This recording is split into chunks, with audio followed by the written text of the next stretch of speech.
Hey, thanks for tuning into the Long Great Lesson Show. It's a podcast that motivates and inspires leaders to pursue their passions and to leave a positive impact in their communities. All right, so hey Leon, welcome to the show. How are you doing today? Good. Pretty good. Pretty good? Yes. What did you do this morning? Well, worked out, did a quick workout, and then right away, right now we're doing a pretty big campaign on recruiting. And so did a bunch of interview calls and recruiting calls. And then finally I'm working on partnerships, content partnerships. We'll get into it later, but trying to bring education content to Vietnam currently. Gotcha. So you said Vietnam, Yes. education content. Yeah. So we are in Vietnam right now. Yes, we're in Vietnam, yes. It's pretty hot, humid. Have you Yes. guys acclimated yet? Or I don't think you can ever acclimate to 100 plus degree, 100% humidity. Yeah, you know how I know that's true? Because some of the locals we met, they're still feeling it. Yes. And we're coming from the States, so Yeah. wholeheartedly agree. Yes. So awesome. So we definitely will want to get back into finding out how you got to Vietnam to begin with and how you got to this company here. So we're going to rewind a little bit and we're going to talk about kind of the origins. Yeah. So where are you originally from?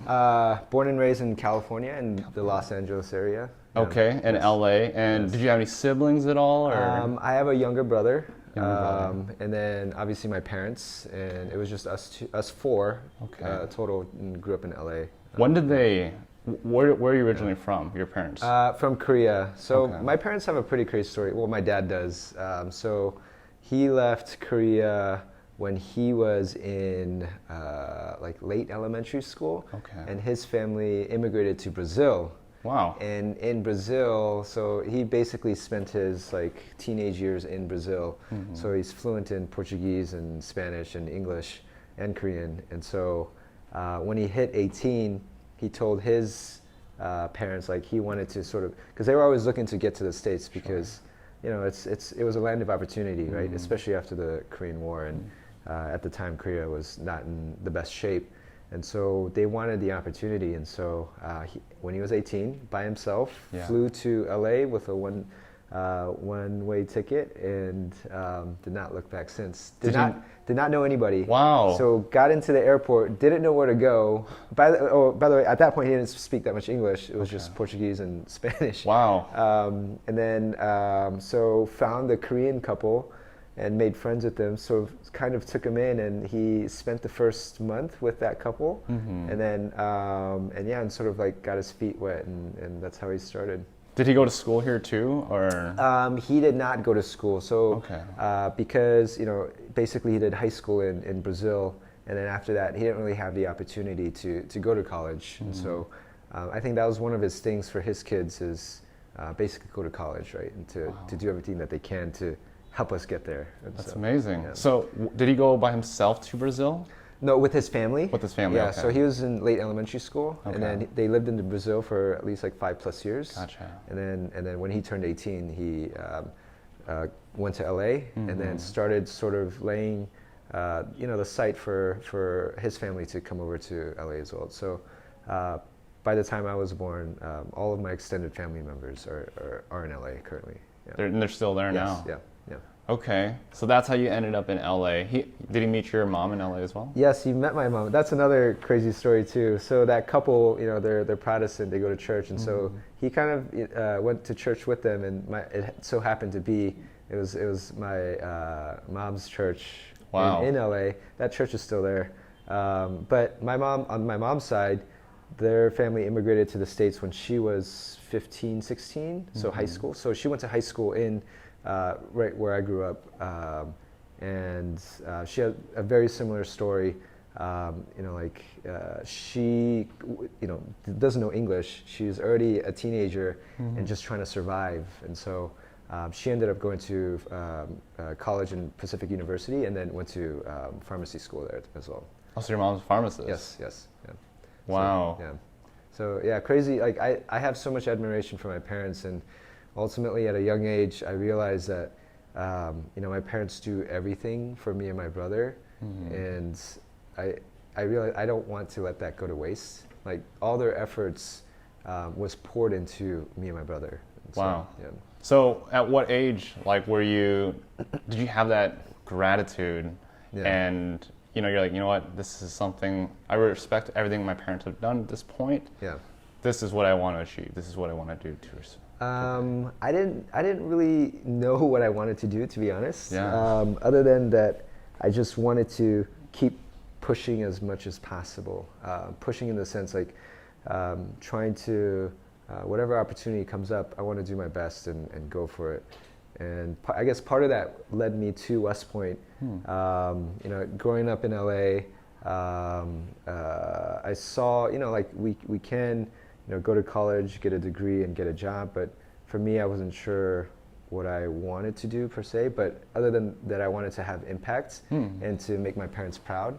And so, and I wanted to be honest, like maybe I have a little bit of my dad's blood, but I wanted to venture out too. And so the furthest thing I can do was the military. And wow. Because my family doesn't have a background in the military. Yes. And when I was a junior, 9/11 happened, and so that kind of sparked that sort of idea of service. And so I looked into it and decided to apply. So 9/11, you said ninth grade? I was a junior. Oh, junior, I'm sorry. Yes. Junior, 9/11 happened. Prior to that, was there any want or desire to want to join the military? No, I had no idea. I just learned. I only read about West Point, in the history books. Sure. But I had no idea. I didn't even think about it. I didn't like. I always thought I was either going to go to like UCLA or stay in California or whatnot. Right. But after my junior year, I'm like, okay, I only have one chance, right, to really like see how far I can go, and I wanted to take that chance. So your junior year, what did you end up doing to start pursuing? Like I said, like I didn't know anybody at West Point. Yeah. I didn't know anything about the military. My parents, they don't really know either. Right. And back then, we didn't really have the internet. We kind of did, but we didn't. 56K. That's right. Downloading in AOL. AOL, dial-up, yeah. So it was kind of like hard to do the research that we can do now. But so I first applied for. Back in the USMA EDU website, they had, hey, are you see if you're you meet all the prerequisites to apply. So I just filled that out, and then they started sending me documents by mail. I remember, by mail, not even email. Not an email, by mail. And so I was really, really appreciative because it laid out step by step how to apply, and I just followed that process. So wow. Yeah. So was it informative in terms of? Did you know what to expect? The video that they sent me about Beast was pretty informative. Not YouTube, right? Not YouTube, yeah. YouTube wasn't around back then. So the video, it was like a VHS video. I think my parents still have it. Really? Oh my VHS goodness. video about Beast. And then my senior year, there was actually a rising Cal that came and visited. He was from the LA area, and basically he was making rounds on all the people that got into West Point. And then we had a conversation, and then he basically laid out everything and how it was going to be. And so that was helpful. How did your parents feel you serving in the military, given that no one served, right? So yes, so they didn't know I was applying. I did it because I just kind of just did it. Yeah. And they didn't find out until I submitted my application.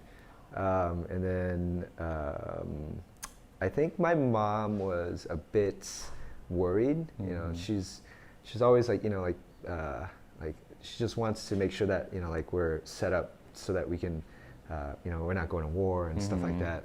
But I think once they find out what West Point meant and the legacy, and for me, really it was to make my parents proud, but at the same time, it was a sort of, I'm a first generation Korean American, but I wanted to do my part to fully, make myself an American. Does that make sense? I wanted to serve my country, and I wanted to do whatever I could to make an impact and a difference. So to answer your question, at first they're like, I don't know.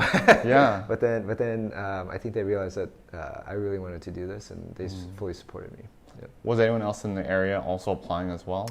Actually, there were 2 other people that were applying three other people that were applying to, or two other people applying to West Point, and one other person applying to the Naval Academy in my high school. Okay.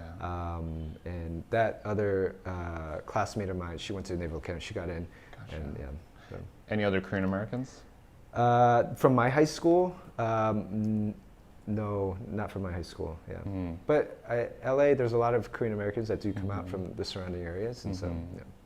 Very cool. So I mean, okay, so you're going through the process, you're getting the documents, and step by step. Any issues along the way? No issues actually. So straight through. Yeah, straight through. Yeah, I guess I'm very process oriented. At the time. And That's so, good. That's a good trait. Yeah, and so it was pretty easy, like step 1 through 10, and yeah. So you got your acceptance in the mail. I got my acceptance in the mail. Yeah. How did you feel?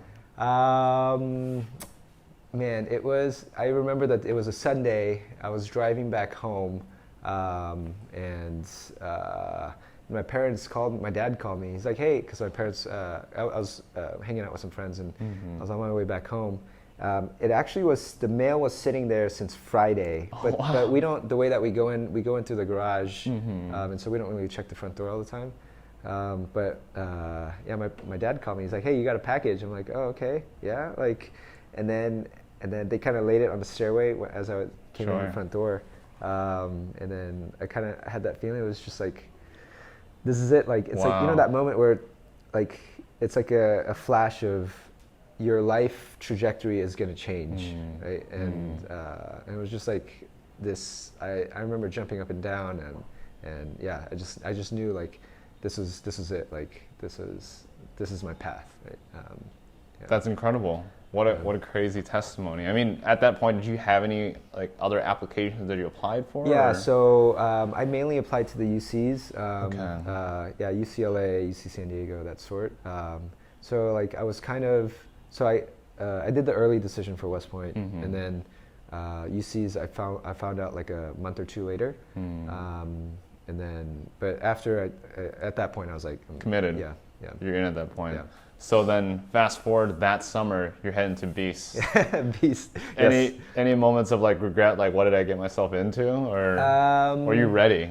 I don't know if I was ready. I don't know if people can be ready. Yeah. Just because, like, I wasn't able to really talk to too many people about what the experience would be, but I just kept doing it, like, one day at a time. I mean, it was very difficult, but yeah, like, I guess, like, I knew in my head, like, if I can't do it, I can always go back, right? Like, I'm fortunate enough to have parents and, like, and a sibling who would always, like, like, hey, it's okay, you tried, right?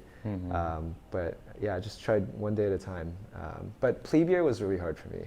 Why is that? I don't think I was ready to balance and prioritize the immense workload of plebe year, like, just classes, homework, doing duties, knowledge, all these things. And so my GPA was really low my plebe year. It was like it was like a 2.7 or 8, both semesters. And then, but then I guess, like, after that, I sort of, like, I got the process down, right? So plebe year was that sort of, like, that turmoil, and then since yuck year and beyond, every semester was at least like 3.5, 3.6. And wow. Yeah. So the first year, adjusting, getting used to everything. Yeah. But you understood the systems at that point. You were able to excel. Yeah. What did you end up majoring in, by the way? On operations research. Okay. Yeah, it's like math and systems engineering. And was that something that you were passionate and interested about? No, I guess I thought of it from a practical standpoint. Yeah. Like using math to figure out, like, optimizations. I thought that would be pretty useful. So I just went with that, and I thought I was, like, decent at math. I'm more of a, like, quant guy versus like qual. So, yeah. So, what companies were you in at West Point? H2, my plebe year, and then we scrambled to C1. C1? Yeah. I was in C1 too. Yes. Yeah. But, I was Crusaders, but we changed over to the Celts. Yes, that's right. But that's awesome, yeah. So where were you guys located? Sherman Barracks. Okay. Yeah. Same? So Sherman, it went from Sherman to Grant, and it's probably somewhere else now. Okay, got it, yeah. But that's crazy. Yeah. So C1, so first reg, okay. Yeah. I like being first reg because like you get done with parades first. Yeah, because you're the first cohort to go through. Yeah. Super true. I mean, I was in I4 my plebe year, so we were the last. Oh man, you're literally butt of the Corps. Yeah, good times. So that's cool. So were you involved in any activities at West Point? So what was I involved in? Man, it's been a long time. So deeply involved in the Korean American Cars Association. Nice. At that year, I guess like my senior or like I guess junior senior year, we tried to like make it more like interactive between a lot of the other surrounding colleges. So we had we organized like a ball and we invited all. Oh, no way. Yeah. That's really cool. Cars did? Yeah, Cars did. Oh, yeah. Nice. And do you remember at the time, the show Survivor, there was a Korean guy who sort of was one of the finalists. Yeah. We got him to come and speak to at our ball That's so impressive. Yeah. Wow. Yeah. Very cool. Did stuff like that, and then I was actually more deeply involved in the company. So you know, some of my closest friends were like the CEO and stuff like that. So being a PL, etc. So I guess more academic and more just trying to survive and absolutely. Just trying to get through the days, right? Yeah. So what did you end up branching? I branched infantry. Infantry. Yeah. Was there any inspiration behind that? I think it was one of those like I didn't know what I wanted. I guess like classic story of mine. Like I wasn't sure I can do this way or that way, but I think among our close group of friends, we realized for us like being infantry means like it's another challenge for us. Like, can we accomplish this? Because at the time, me as an Asian American, there weren't too many Asian Americans branching combat arms. Right. So basically, like let's do it and wow. Let's go for it. Were you afraid or scared? Yeah, like of course, like I'm worried, right? Like it's like, can I do it? You know, can I graduate Ranger School? Can I, lead soldiers at the time, Iraq, Afghanistan? Yeah, but I guess just try, I guess. And you ended up getting your tab as well, right? Yeah. How was that experience? Terrible, but great. Gruesome, right? Gruesome. There were 5 of us that started together, and all of us we finished together. Nice. So that was very, very, I guess exhilarating that we can all finish together. Actually, one of them's here, Tommy. You get to, Tommy. We all had our moments. My hardest moment was in the mountains. That's when I realized like, I can say that like I will do whatever I can to like help other people or carry out the mission, and I guess like exert every bit of energy I can do it. But then it came to a point where everybody has a limit, and like I felt like I got to know a little bit closer to my limit, and very humbling actually. Wow. I remember sitting there. I failed at my mission. My first patrol, I completely failed. It was pouring rain. It was thunderstorming, and I was the last sort of like PL I just had to set up a patrol base, but it was one of the first days, and so we made that big climb up the mountain, and then like hey, like PL, like set up a patrol base, and then but zero illumination, raining. It's like super like hardcore raining. And then nobody wants to do anything at that point. It's hard to motivate guys. So tired, exhausted, right? Yeah. So I didn't get done until about 4:30 in the morning. Patrol base all set, and then I sat there. I looked at my watch. I'm like, well, I have 30 minutes before the RIs will probably wake us up. Yeah. Do I eat or do I sleep? Wow. So I sat there, kind of sulking to myself, like eating my MRE. Yeah. So 30 minutes. Before the next day starts, wow. Right? And so I'm like, okay, well, I'll eat, and then I'll just like kind of, What was going on through your mind? That I failed, and that like, should I quit? Should I, all those thoughts are like coming through my head, like, even like, I wish I just got hurt so I don't have to quit, that sort of like thoughts. But I guess looking back, just one day at a time, just one step at a time, just try.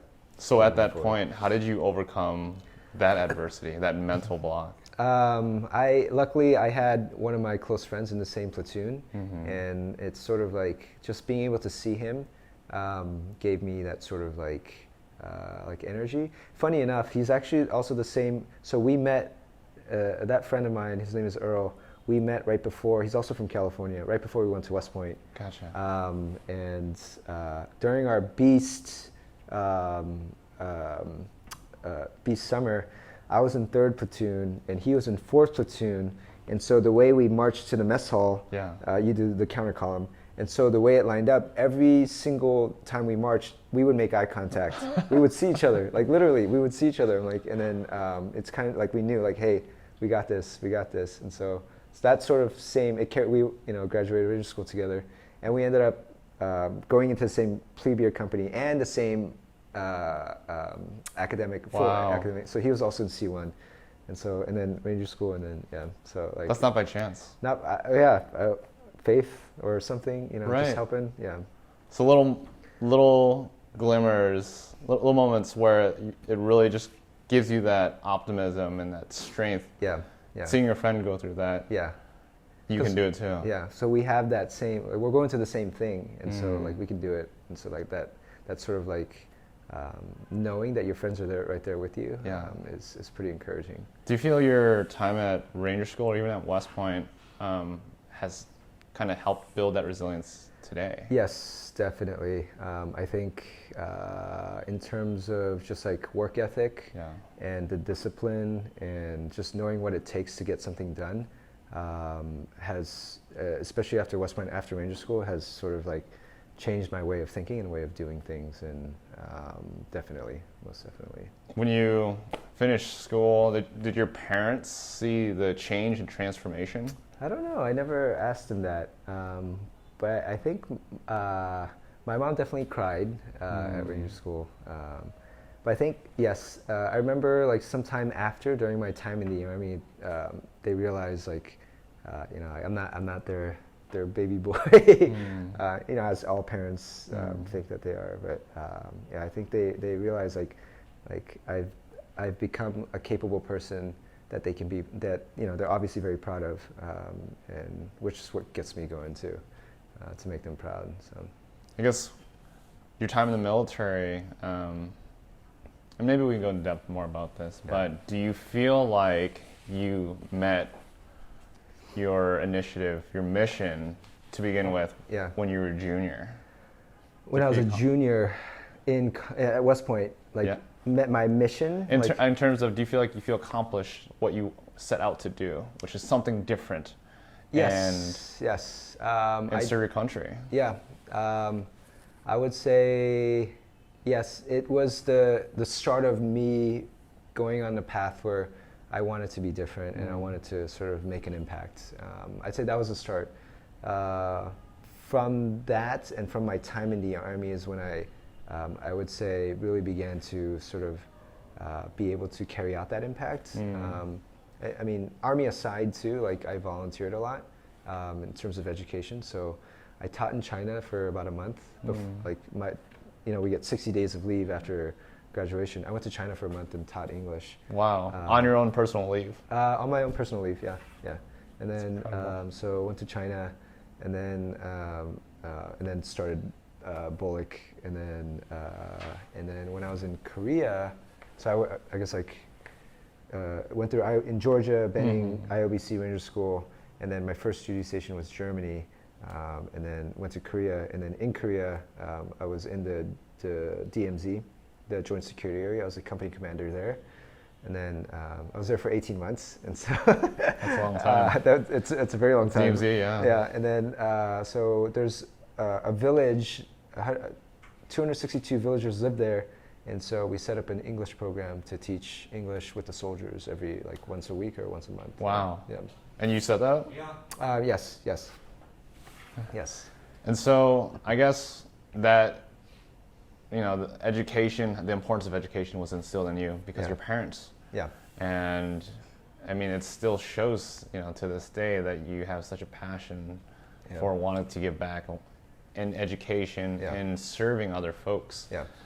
How did you, I guess, balance the time to do that? And in terms of like, I guess like, I felt like there was enough time to do it all. I mean, I think the Army's pretty standard. There's a set process, you know. I mean, outside of being deployed, like you have the process, you have the schedules, and so I feel like it was fairly easy to sort of manage my time to do those other things.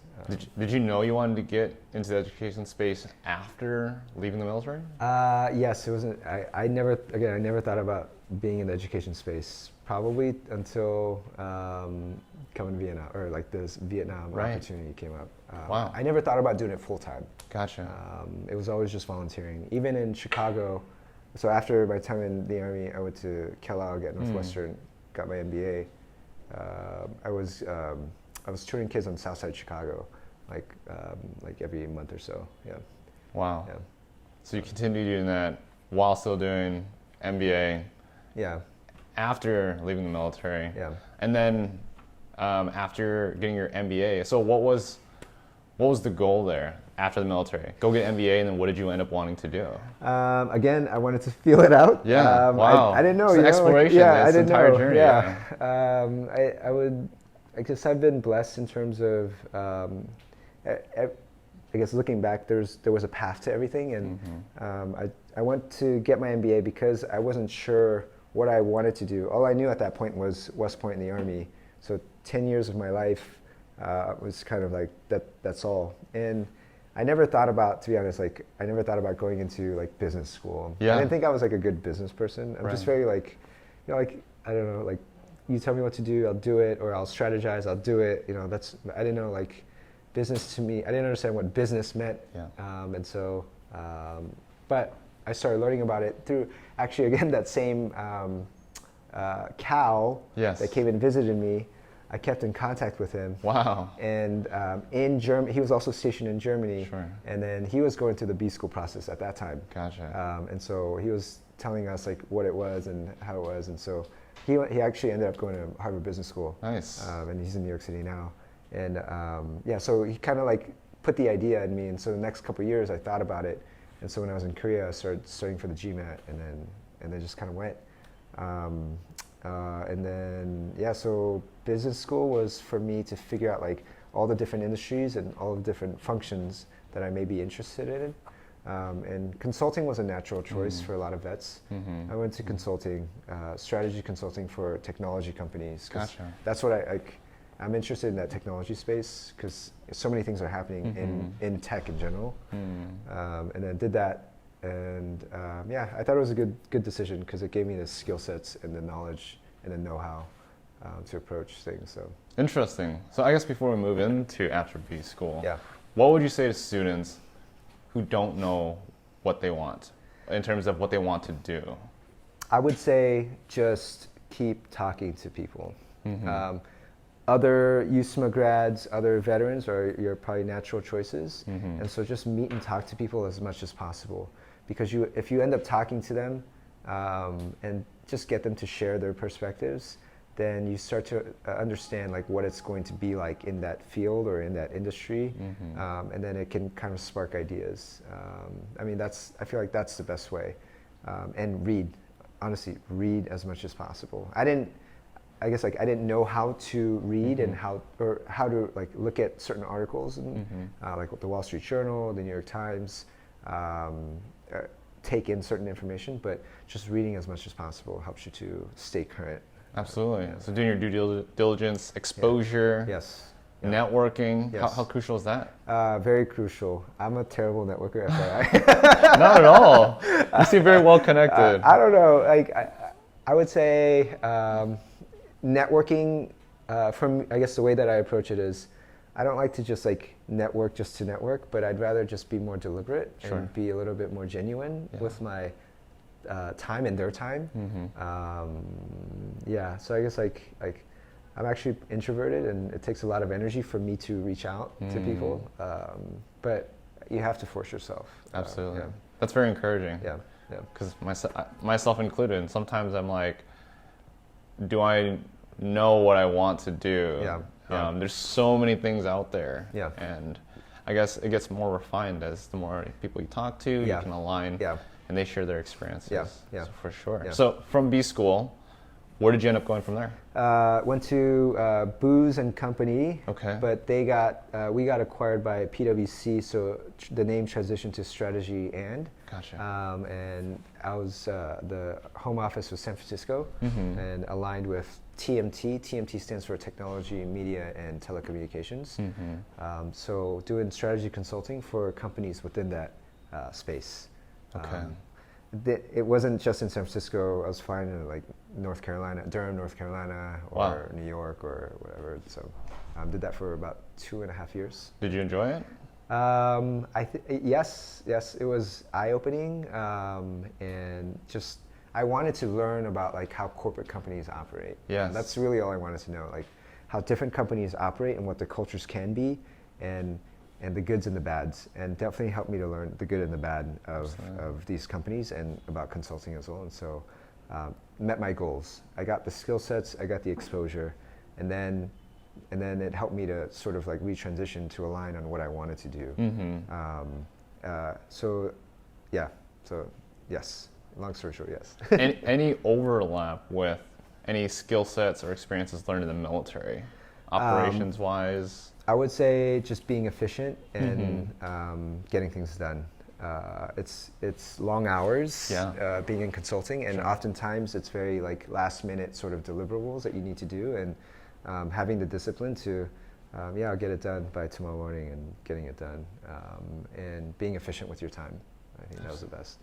Absolutely. I didn't ask this, but any issues transitioning? I had a hard time.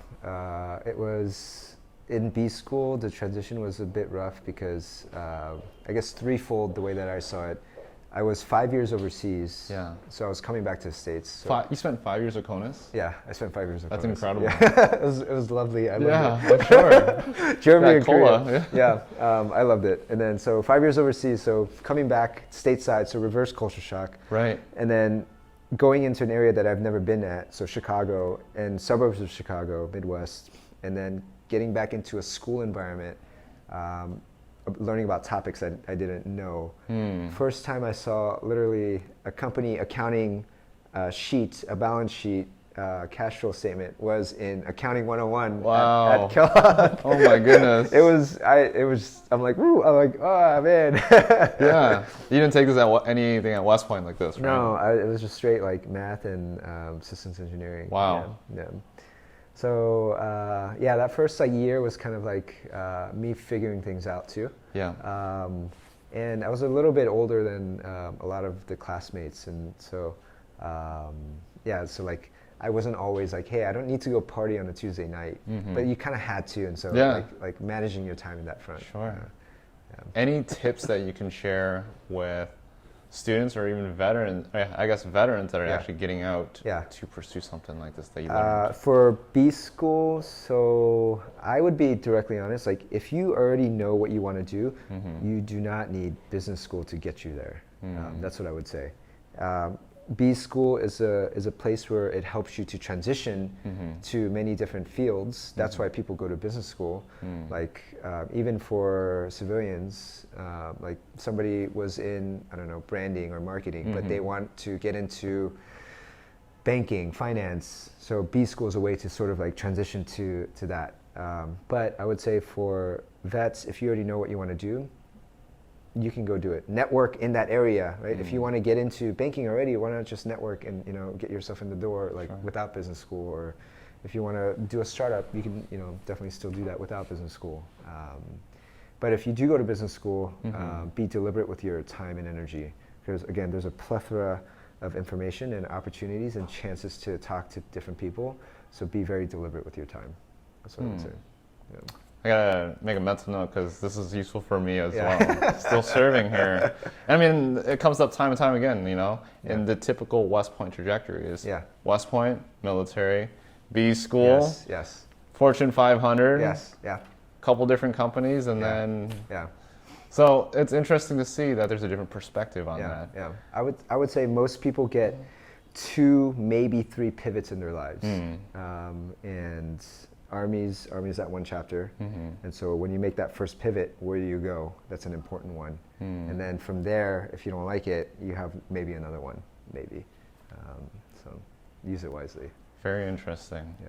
Okay, so I understand you also work for Amaze VR. Yeah, so after consulting, this is when I was like looking to get into an industry where I thought it would be more impactful versus just straight consulting. That's on the side while doing consulting. One of my best friends, Ernest, again, met him right before, like, you know, West Point. It's funny how all these connections, like, you stay in touch with. Actually, Ernest, we spent the night before we started Beast. You know how you fly in, you get wrapped into like a hotel room, and you have roommates. So Ernest's last name is Lee. So, you know, so we were roommates. Oh, he's Korean American too? Yeah, Korean American guy too. And so he was actually supposed to go to Wharton. Okay.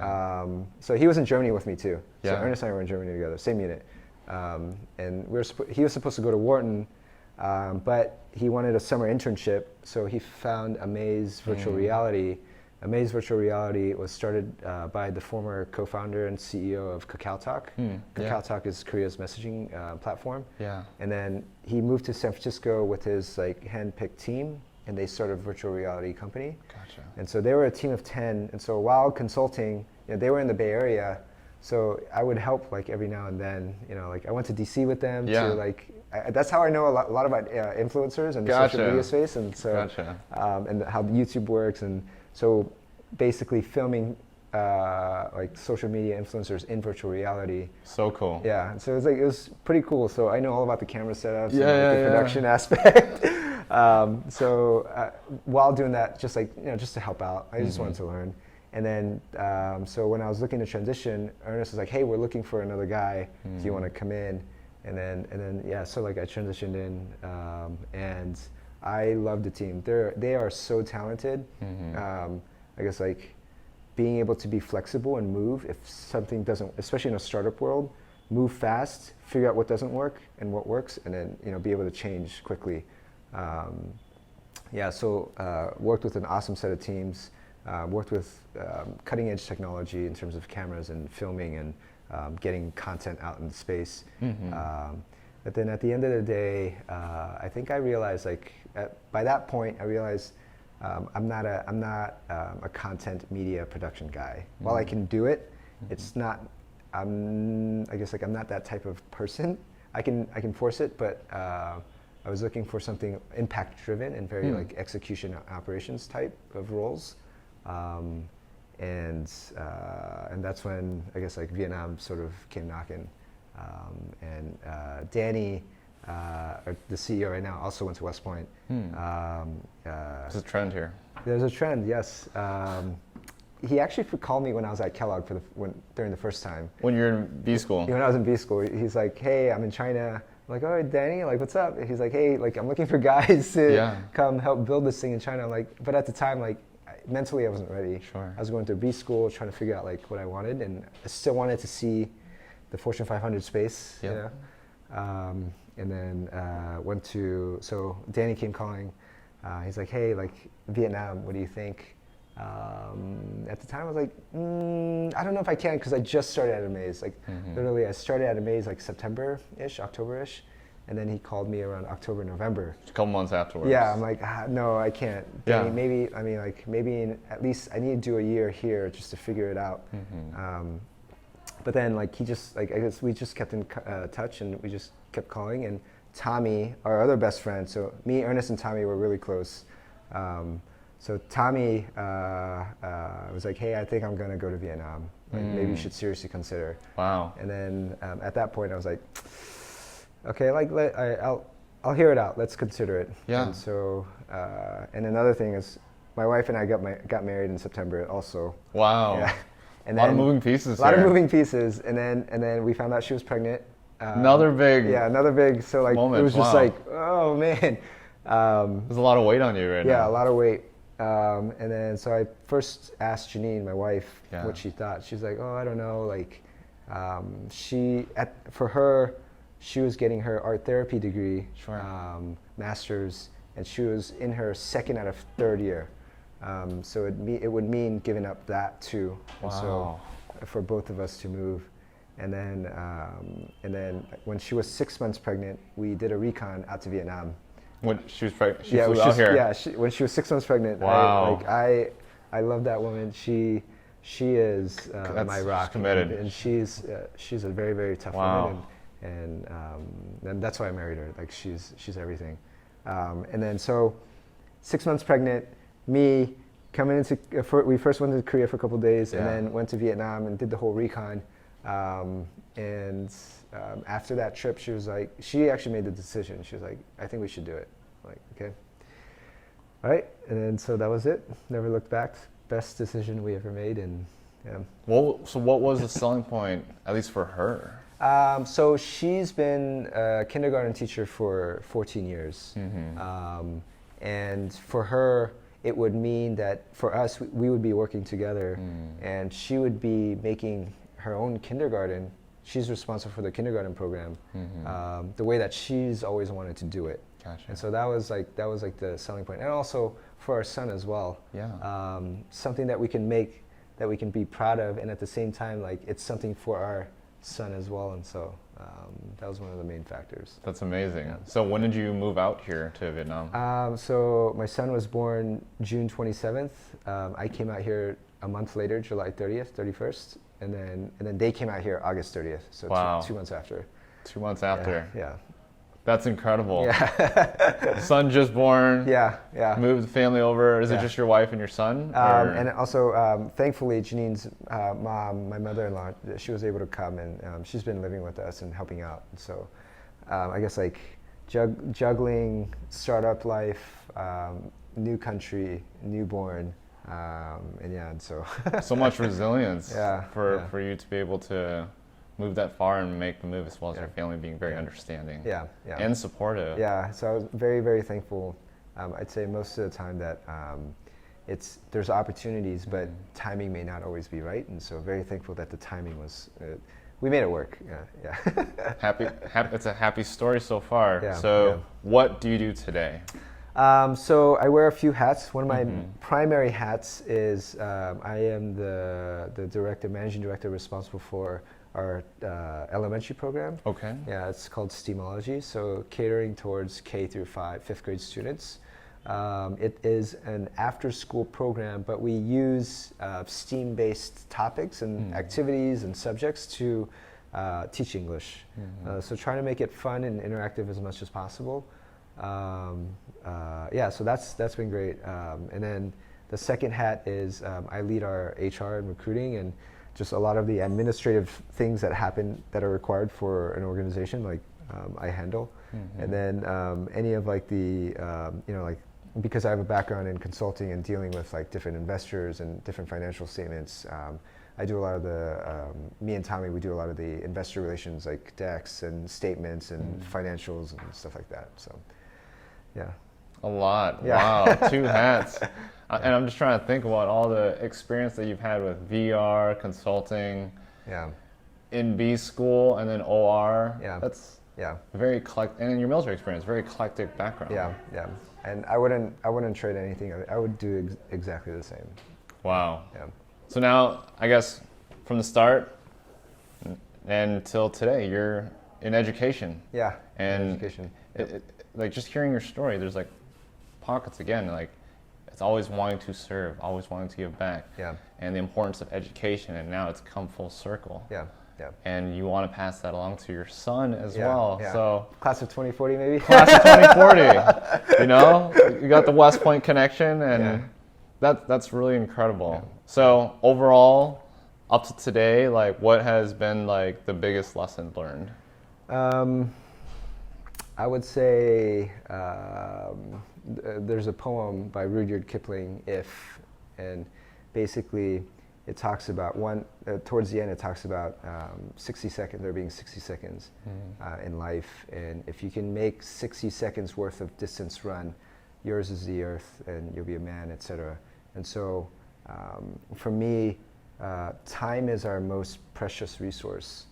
Everybody's. We all have a finite amount of time, same time, and it's all about how you use that time. Because even in the Army, like I could have spent more. Looking back, I could have spent more time, learning about different things rather than. So like I guess like trying to optimize your time. And even now, right now, the only 3 things I do is family, gym, and work. So just those are the 3 most important things for me. Yeah. Sounds like a healthy balance as Yeah, well. yeah. My last question for you before we close out is, what is your definition of success? And do you feel you have achieved it? I would say my definition of success is making my parents and my family members, those who I are closest and dearest to me, proud of what I do and what I've done. And I would say it's not so much of I've achieved it or not, but it's every day. Do you wake up and do you achieve it? Does that make sense? So yeah, that's how I would define success. It's ongoing. I love it. Yeah. Well, thank you so much, Leon. I Yes, do sir. appreciate you This is awesome. taking time out of your busy schedule to sit down. This has been phenomenal. One last thing is there anywhere where we can find out or learn more about you, about your journey, and follow along? Or? Yeah, I would. I mean, I always, whenever I connect with other West Point grads or people at West Point, or even people who want to go to West Point, I'm always willing to help. And so, my LinkedIn, you can search for Leon Lee or email, right, leon.lee, and you can probably. Right here. Right here, there, yeah. And that's it. Thank you so much, Leon. Yeah, thanks so much, Thomas. Thank you very much. Thank you. This is good. That's it. Yeah. Boom. Thank you. Thank you. Wow, that's... Oh, man.